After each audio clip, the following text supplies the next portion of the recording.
और उस सदन में जब मैं गया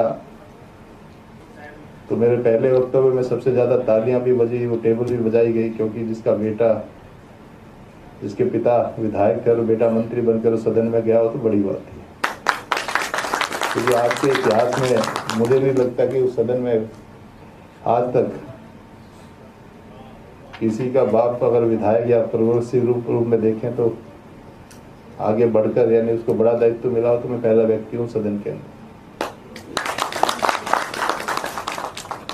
तो लगातार और निरंतर आदमी मेहनत करता है, काम करता है, और हमारा संगठन भी इतना ही खूबसूरत है।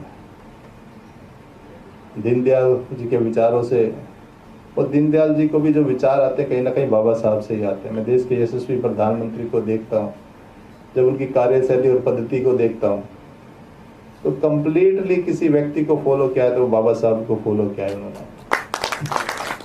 उनकी हर योजनाओं से लेके हर वक्तव्य में आपने देखा होगा कि प्रधानमंत्री ने दलित, वंचित, शोषित की अगर बात कही है तो वो सीधी सीधी बात किसी रूप में कही जा रही है, श्रद्धांजलि दी जा रही है तो बाबा साहब को दी जा रही है। और कहीं ना कहीं हमारे जैसे व्यक्तित्व को भी अगर संगठन ने आगे बढ़ाया है तो ये भारतीय जनता पार्टी की ही खूबसूरती हो सकती है। भाई साहब को पता है, भाई साहब भी ऐसे ही थे, मैं भी ऐसे, हम परिक्रमा करने वाले लोग नहीं थे, मेहनत करने वाले लोग थे।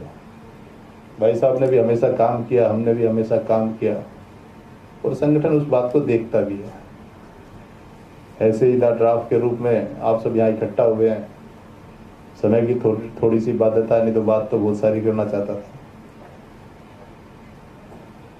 पर अगली बार बड़ा मंच भी होगा, बड़े सारे लोग भी होंगे, और हमारा समय के निकाल कर एक दूसरे के सामने भी होंगे।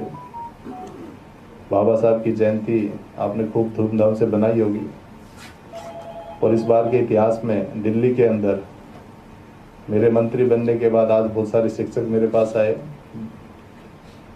एक हफ्ते का मैंने स्कूलों में बाबा साहब की जयंती को लेके किसी ना किसी विषय पे स्कूलों में बाबा साहब की जयंती बनाई गई। लगभग 30 लाख बच्चों ने बाबा साहब के लिए डिबेट किया, स्केच बनाया, बहुत सारी चीज़ें, एक्टिविटीज़ में भाग लिया, जो अगर दिल्ली के अंदर कोई शिक्षक है तो उसको ये मालूम होगा। और मेरे ख्याल से यूनिवर्सिटी के अंदर भी लगभग 20,000 बच्चों ने बाबा साहब के लिए पार्टिसिपेट किया। मेरा सोशल वेलफेयर मंत्रालय 2016 से लेके आज तक ट्यूशन फीस से लेके स्कॉलरशिप तक ना देना वैसे एक बड़ा काम था। बैकलॉग पे लगभग 1.5 लाख बच्चों का वजीफा ट्यूशन फीस बची हुई है।